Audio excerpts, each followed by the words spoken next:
O advogado e ex-deputado estadual Raul Marcelo entrou nesta segunda-feira com uma representação para que o Ministério Público Estadual investigue o caso dos feijões mágicos em Sorocaba.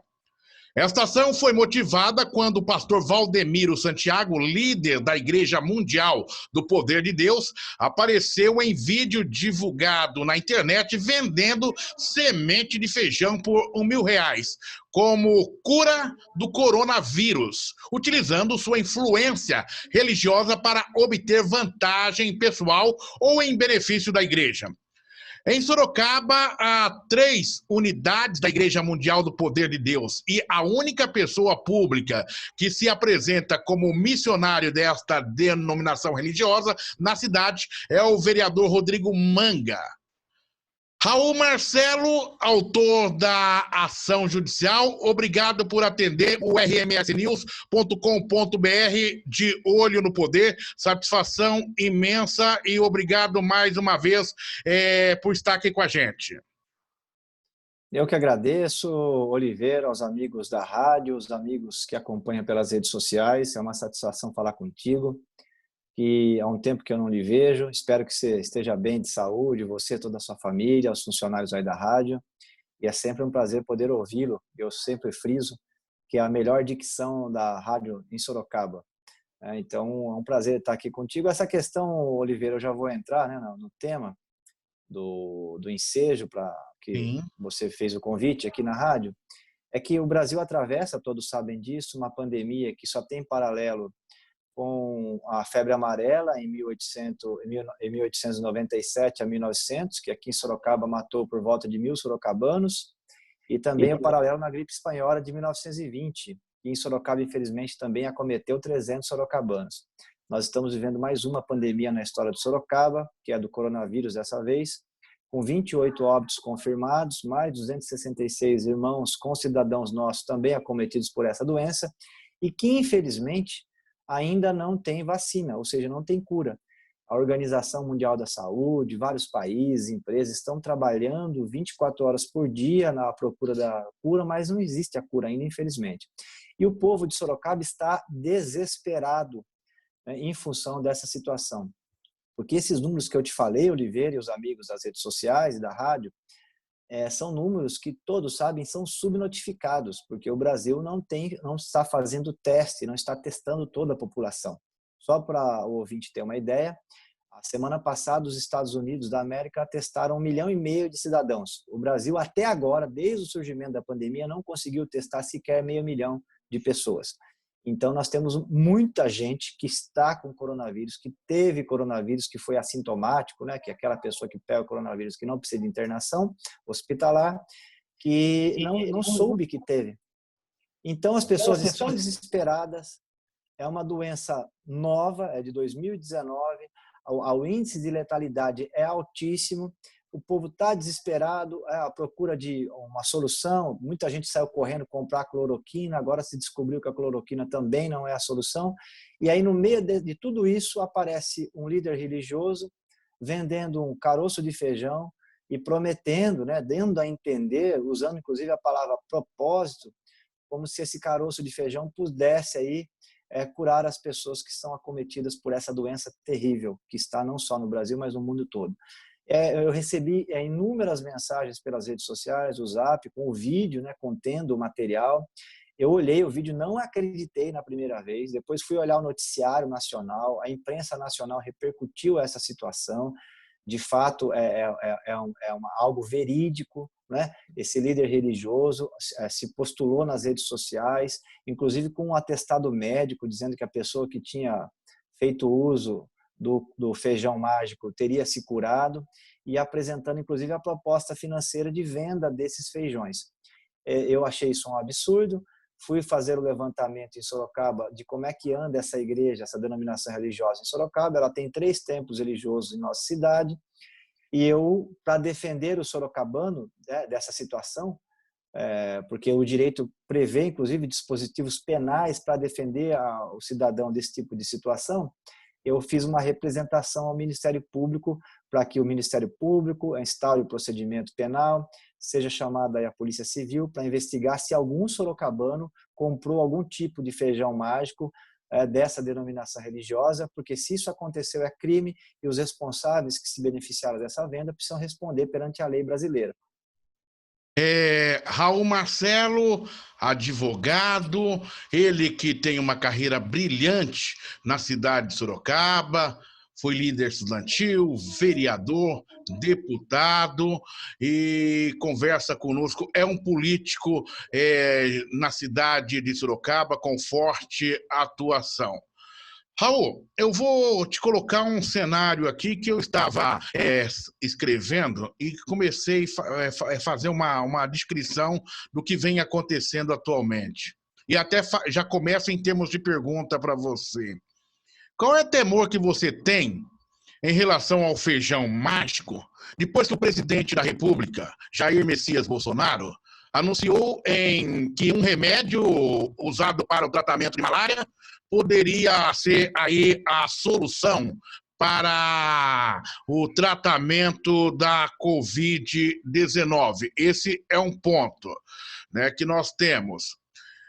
Uma outra situação, o presidente dos Estados Unidos, Donald Trump, orientou as pessoas que disse no discurso que se tomasse ali detergente, poderia amenizar ou então até ter a cura dessa doença, e 30 pessoas fizeram ingestão de produtos de limpeza, isso nos Estados Unidos. Outras pessoas foram induzidas a acreditar que fumantes não teriam aí, ou seja, estariam imunes à Covid-19 justamente pelo uso da nicotina. Então teve até alguns malucos que disseram o seguinte: vou fumar da agora para frente e diante, se isso vai curar, ou seja, vai me deixar imune. Diante disso, o que mais lhe preocupa em relação ao tal feijão mágico que a gente desconhece? Tem algum efeito colateral, Raul? Eu acho que todas as ações que possam trazer alguma falsa promessa, elas precisam ser coibidas. A questão da cloroquina, tem um médico francês, inclusive meu xará, chama Raul também, e fez, segundo ele, um levantamento lá, ministrou a cloroquina e acabou que apresentando isso como possível solução no tratamento das pessoas que têm coronavírus. Aí tem uma discussão toda em torno aí dos médicos, né, que estão estudando esse tema.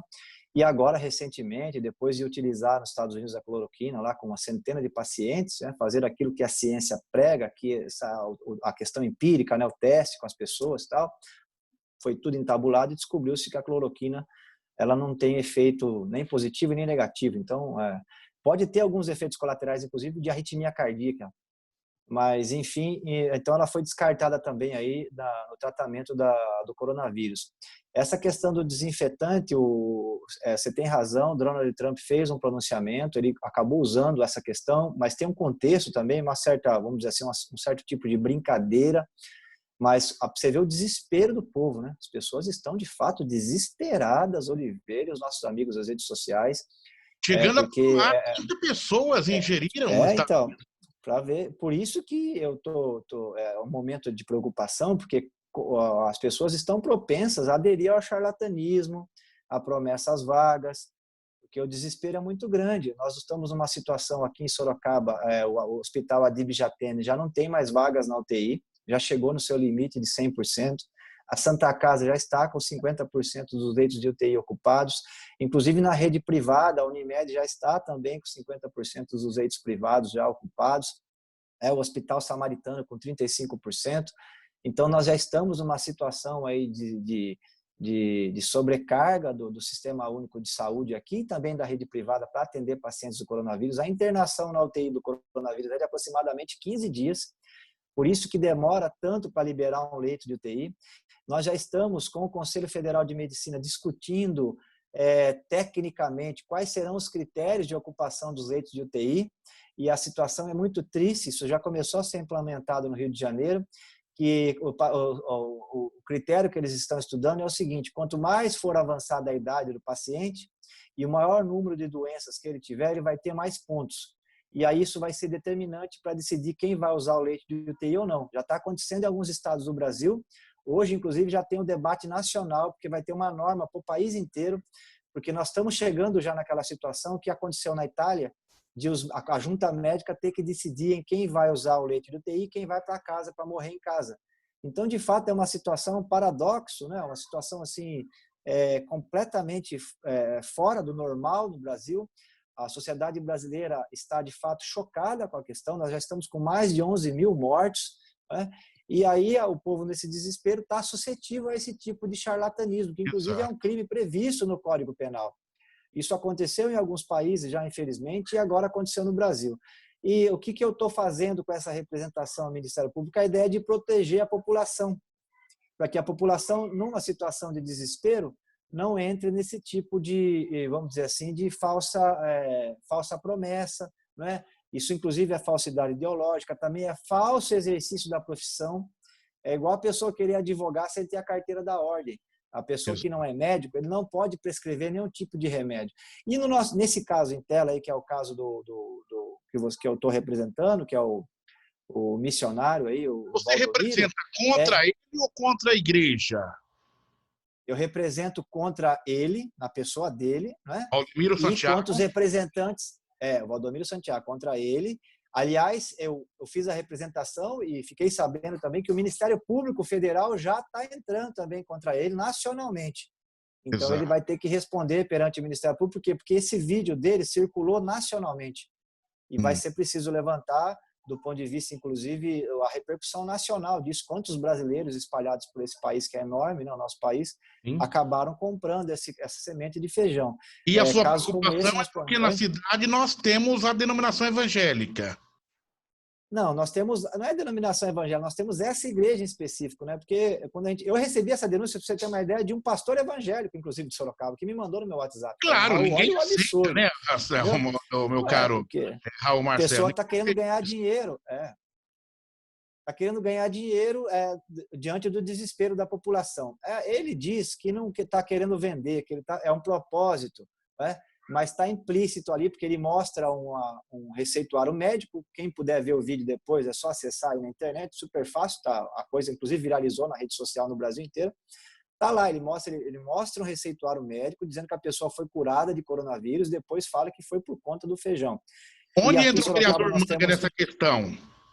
Então, Oliveira, eu fui procurar na hierarquia quem que responde pela igreja para pôr no polo passivo aqui em Sorocaba, né? Porque ele está respondendo nacionalmente, mas eu quero defender o sorocabano.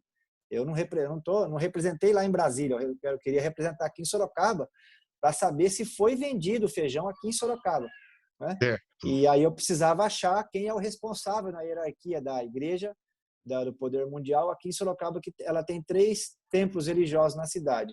E a única pessoa que eu encontrei que responde pela igreja publicamente, que se apresenta assim como tal, é o missionário, o vereador Manga, entendeu? Então é ele que fala. Então eu coloquei ele no polo passivo. Quando ele for chamado lá no Ministério Público, se a promotoria instaurar o procedimento, ele vai ter que se responsabilizar ou passar para um terceiro que seja aí dentro da hierarquia da igreja. Infelizmente, eu pesquisei na rede social, na internet e tal, não achei outra pessoa que pudesse colocar no polo passivo para falar em nome da igreja aqui na cidade de Sorocaba. Então, o que vai acontecer agora? Vamos aguardar o Ministério Público responder. Eu encaminhei por e-mail, porque por conta da quarentena, o Ministério Público, na parte criminal em Sorocaba, ele está atendendo aí através das redes sociais, né, sobretudo por e-mail.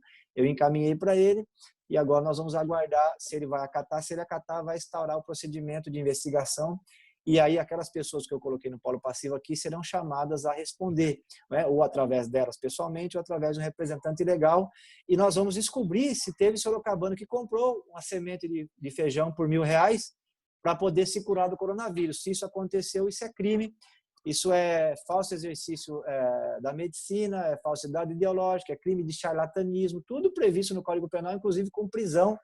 São vários dispositivos penais aí que protegem o nosso povo em situações como essa de desespero, né? Que nós estamos vivendo nesse momento do Brasil, onde a viver e morrer está sendo determinada em grande medida por uma questão de sorte, porque tem gente que pega o coronavírus, é atleta, corredor e vai a óbito, e tem gente que pega, que tem vários problemas aí crônicos e acaba ficando assintomático. De fato, o coronavírus é uma doença muito nova e a gente ainda não sabe exatamente a quem ela acomete. Antigamente falavam que era só idosos, né?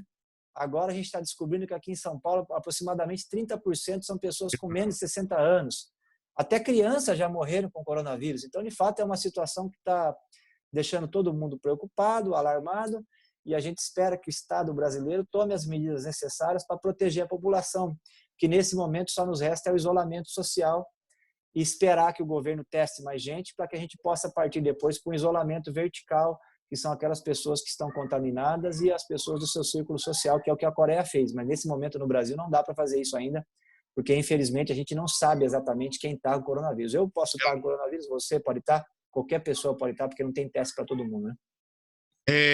Raul, importante o entendimento desse cenário.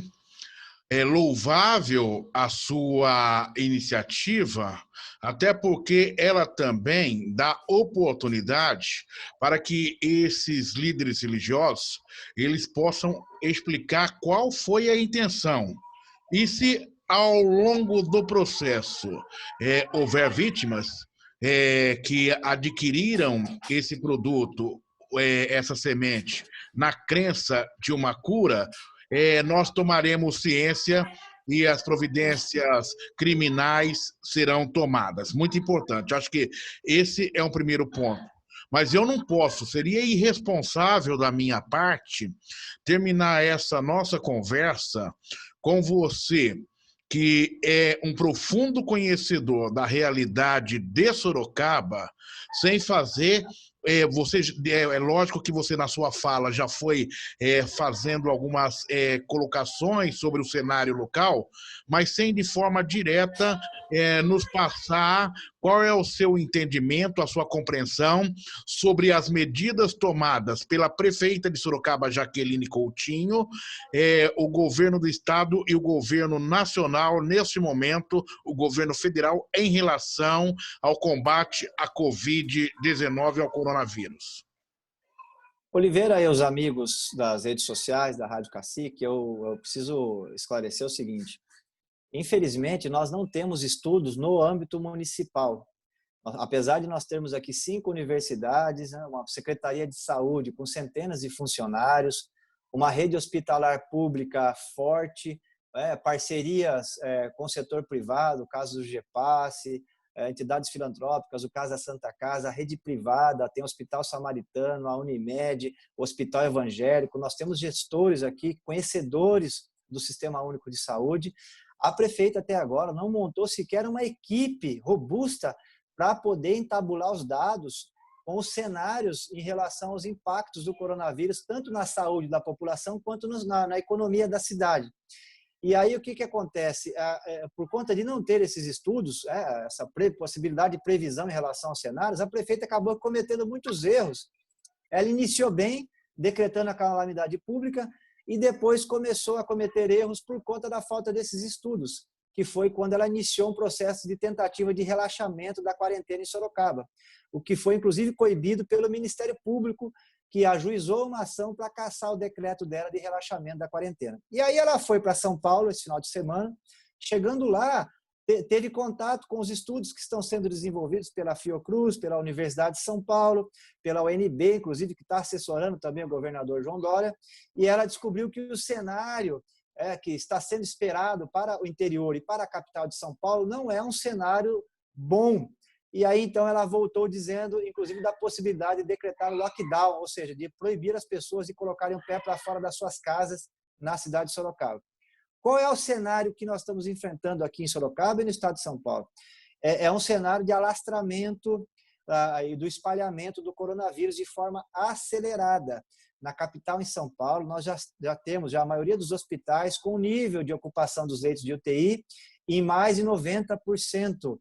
Né? E no estado de São Paulo, nós já estamos chegando na casa dos 4.000 óbitos, e se nós não baixarmos a curva de contágio, nós podemos ter aí nos próximos 30 dias aproximadamente 50.000 pessoas morrendo por conta do coronavírus no estado de São Paulo. Isso já sem levar em consideração a subnotificação. Então, esse é o primeiro quadro. O segundo quadro, como é que é possível frear? Para frear isso, Oliveira, não tem segredo. a única forma de frear o espalhamento da doença, porque é uma doença que, na média, uma pessoa espalha para mais duas, ou até três, hein? Então, é um nível de contágio absurdo esse coronavírus. E como é que você faz para segurar o espalhamento da doença? É promovendo o isolamento social. E qual é o nível ideal de isolamento social que está sendo adotado no mundo inteiro, que está conseguindo baixar a curva de contágio? É 70%, entendeu? 70%. E aí nós tivemos um problema no meio de tudo isso, que o presidente da República, o Jair Bolsonaro, ele, em vez de ficar contra o coronavírus, ele resolveu ficar contra a quarentena. Mesmo sabendo que o problema não é a quarentena, o problema é o coronavírus. É o coronavírus que está causando desemprego, causando todos os problemas que nós estamos vendo aí. A quarentena é o único instrumento que nós temos para poder, inclusive, vencer a guerra contra o coronavírus. Na medida que ele deu essa sinalização, e também nós tivemos erros aqui em Sorocaba na condução desse processo, o povo ficou, vamos dizer assim, desmotivado para ir para o isolamento radical, ou seja, para segurar esse tranco necessário para que a gente pudesse passar por essa situação de pandemia o mais rápido possível. Então, o que nós temos hoje concretamente no estado de São Paulo? É a baixa adesão ao isolamento social. Sorocaba hoje chegou ao menor nível desde que nós decretamos aqui a quarentena. Nós estamos hoje com 42% do nosso povo aderindo ao isolamento social. É a menor média, inclusive, do estado de São Paulo. Correto. Bom, o que vai acontecer a partir disso? Nós não estamos longe do ideal de 70%. Então, como nós estamos abaixo, nós vamos ter o espalhamento da doença de forma mais acelerada, mais pessoas precisando de internação e a situação das UTIs aqui, brevemente nós vamos estar já, vamos dizer assim, com um preenchimento total, como já está a DIB Jateme. A DIB Jateme, se precisar de alguém aqui da região, ele atende a região, precisar de um leito de UTI na DIB Jateme já não vai ter que ir para casa e ficar esperando para morrer em casa. Nós só estamos com leitos disponíveis na Santa Casa e no hospital regional e no setor privado. Então, assim, nesse momento, a situação é muito dramática. E o que é preciso fazer, mesmo que a gente faça agora, Oliveira, só daqui 2 semanas é que nós vamos sentir os efeitos, porque no coronavírus funciona assim, você toma uma atitude agora, só daqui 15 dias que ela repercute. Inclusive, esses óbitos que nós estamos vendo nesse momento são em função dos últimos 15 dias. A gente está olhando para o retrovisor. Sorocaba, então, já tem 266 pessoas contaminadas. Se nós formos usar as estatísticas que estão sendo feitas em relação ao Brasil, inclusive, nós temos que multiplicar isso por no mínimo 10. Então, nós já estamos próximos aí de 3 mil pessoas há 2 semanas atrás com o coronavírus. Então, é um cenário muito dramático. E o que precisa ser feito, na minha avaliação, como alguém que já esteve do lado de lá, né, já fui vereador, deputado, né, eu acho que o governo brasileiro deveria viabilizar as condições para que o povo possa fazer o isolamento social. É isso que nós precisamos ter, que é o que os Estados Unidos fez, que a Alemanha está fazendo, que a Coreia fez, que a China fez. O que é isso? O governo precisa viabilizar rapidamente a questão da renda mínima, que está com um problema, e os R$600 para Sorocaba não paga nem o aluguel, precisava de um valor maior, ou uma complementação da prefeitura. Eu lancei o projeto Sorocaba Solidária há 30 dias atrás, um programa para que a prefeitura disponibilizasse 30 milhões de reais para atender 20 mil sorocabanos ao longo de 3 meses, com R$500 para cada família, para compor os R$600 do governo federal. O Rio de Janeiro está fazendo isso, com o programa de renda mínima carioca, porque aqui só o aluguel em Sorocaba é esse valor. Correto. Então, nós teríamos que ter essa política. E o segundo ponto, que é a garantia de que o povo não passe fome. Então, nós temos que ter uma política forte de distribuição de cesta básica. Já critiquei aqui nas redes sociais, inclusive nas rádios da cidade, a prefeita, porque ela recuou na política de distribuição de cesta básica por conta de um ofício que a Justiça Eleitoral encaminhou para ela, porque ela estava distribuindo cesta básica a esmo. Aí a Justiça Eleitoral falou assim, olha, Jaqueline, tem que ter critério. Em vez dela montar os critérios e continuar distribuindo a cesta básica, ela interrompeu o programa, e o programa só vai atender em Sorocaba quem está no CadÚnico, que é o cadastro do mês de janeiro, daquelas famílias que já estavam em janeiro em vulnerabilidade social, aproximadamente 9 mil pessoas. Então, eu acho que isso aí nós precisamos resolver em Sorocaba rapidamente. O último ponto é garantir que as crianças também tenham a merenda sendo distribuída. Nós temos 60 mil crianças na rede municipal de educação em Sorocaba. A prefeita só está distribuindo para 9 mil crianças. Também com base no cadastro único de vulnerabilidade de janeiro. E a gente sabe que tem muito motorista de Uber, microempreendedor individual, profissional liberal, que não está conseguindo renda que não está conseguindo trabalhar. Então, a merenda, a alimentação das crianças é muito importante para não só para quem já estava em situação complicada em janeiro, mas sobretudo para aqueles sorocabanos que estão entrando em situação complicada agora por conta do coronavírus. Então, eu acho que são medidas importantes que a prefeitura poderia tomar para mitigar. E, por fim, a fala do Henrique Meirelles hoje, na coletiva do governador, lá no Palácio dos Bandeirantes, quando ele disse, que é muito importante a fala dele, que nós só estamos com a atividade econômica parada para 27% das empresas do estado de São Paulo. Isso é muito importante, porque mostra que mesmo que nós não tivéssemos a quarentena, o impacto econômico já estaria dado. Por quê? Porque o povo, as pessoas, por exemplo, quem vai trocar de carro não trocou mais. Por quê? Porque tem uma incerteza em relação ao futuro. A crise é mundial. A pessoa que quer fazer uma reforma na casa deixou de fazer, porque a incerteza é muito grande. Entendeu? Então, teve uma retração, porque as pessoas estão acompanhando, têm as informações e sabem que o coronavírus é uma coisa séria, estão com medo inclusive em relação ao futuro. Então, não é a quarentena que está impactando a economia. O que está impactando a economia é o coronavírus. Por isso que todos aqueles que estão contra a quarentena estão dedicando seus esforços no lugar errado. Tem que dedicar os esforços para combater o coronavírus, conter o espalhamento da doença, começar a colocar a curva na descendente, para que quando a gente tiver em 14 dias a redução do contágio, né? E, sobretudo, eu não sei se caiu, a redução do contágio e também os leitos hospitalares em 60% de preenchimento e a redução dos casos novos, a gente possa começar a discutir aí o relaxamento da quarentena e voltar com parcimônia, com muito cuidado, a ter uma vida normal na sociedade brasileira. Então, eu acho que são questões importantes. Agradeço demais aí a oportunidade, tá joia? E, nesse momento, o que nós não podemos admitir é que tem aí gente querendo ganhar dinheiro com o sofrimento do povo, né? Isso é ou ludibriar a população. Então, por isso que eu entrei com essa representação e por isso que eu acho que a prefeita Jaqueline, o governador do estado, o governo federal precisavam se entender mais para que a gente pudesse ter aí um planejamento melhor de enfrentamento ao coronavírus, porque o Douglas, um enfermeiro de 33 anos, Oliveira, entendeu? Ele tombou na luta. E eu acho que entrou para a história da nossa cidade a cena dele saindo no carro funerário da Hospital Unimed e todos os funcionários do hospital perfilados fazendo uma salva de palmas a esse herói sorocabano que tombou na linha de frente no campo de batalha na luta contra o coronavírus. Igual ele, nós temos muitos outros, né? Então, eu queria homenagear essas famílias que estão nessa situação e falar para quem puder ficar em casa, quem não pode, eu sair de máscara, levar álcool em gel, tomar todos os cuidados, porque de fato essa doença é uma doença nova, está matando muita gente e ainda não tem vacina e infelizmente talvez demore um tempo ainda para a gente ter vacina e uma cura para essa doença.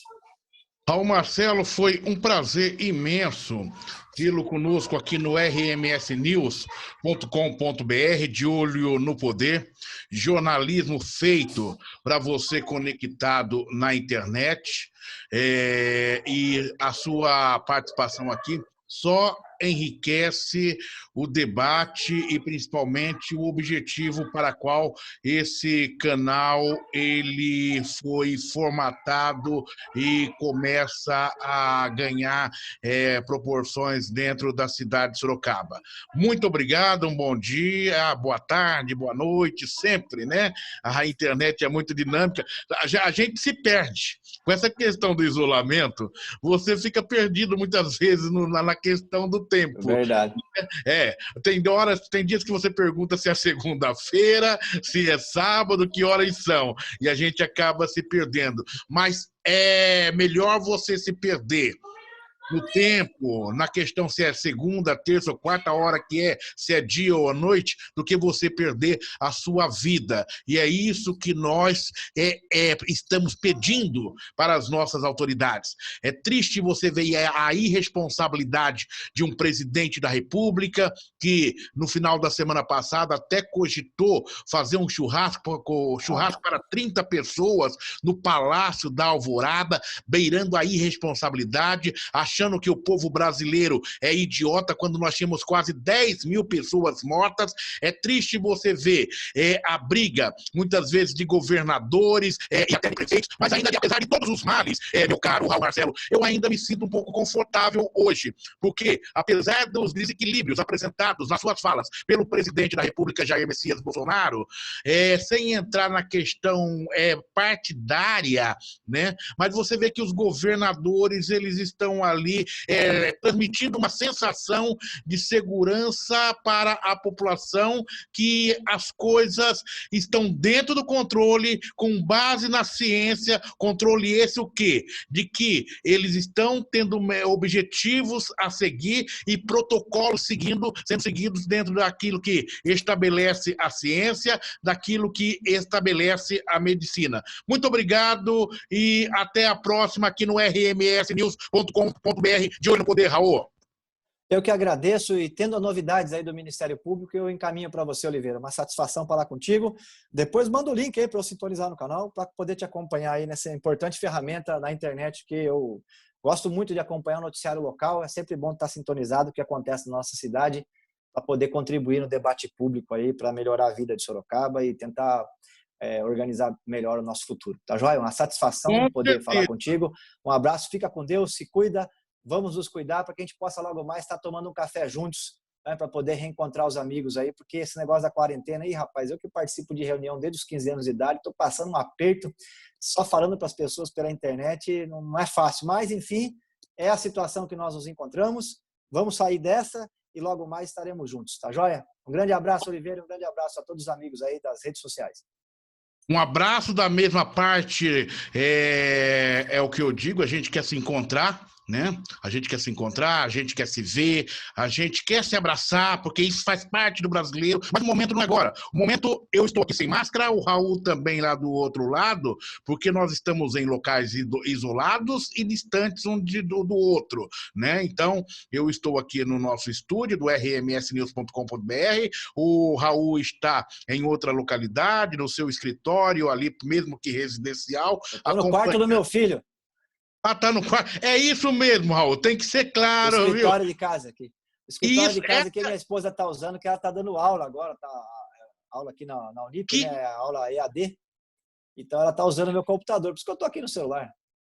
Que mudança que houve na vida do cidadão. E nós precisamos sair dessa o mais rápido possível, seguindo sempre a ciência e as orientações da classe médica. Falamos com o Raul Marcelo, ele que é advogado, ex-deputado estadual, entrou nesta segunda-feira com representação na Justiça para que o Ministério Público Estadual investigue o caso dos feijões mágicos em Sorocaba. Esta ação foi motivada quando o pastor Valdemiro Santiago, esse que você vê no telão, líder da Igreja Mundial do Poder de Deus, apareceu em um vídeo divulgado na internet vendendo semente de feijão por R$1.000 como cura do coronavírus, utilizando sua influência religiosa para obter vantagem pessoal. E o vereador, e o Raul Marcelo, ele se preocupou porque ele Sorocaba há 3 unidades da Igreja Mundial do Poder de Deus,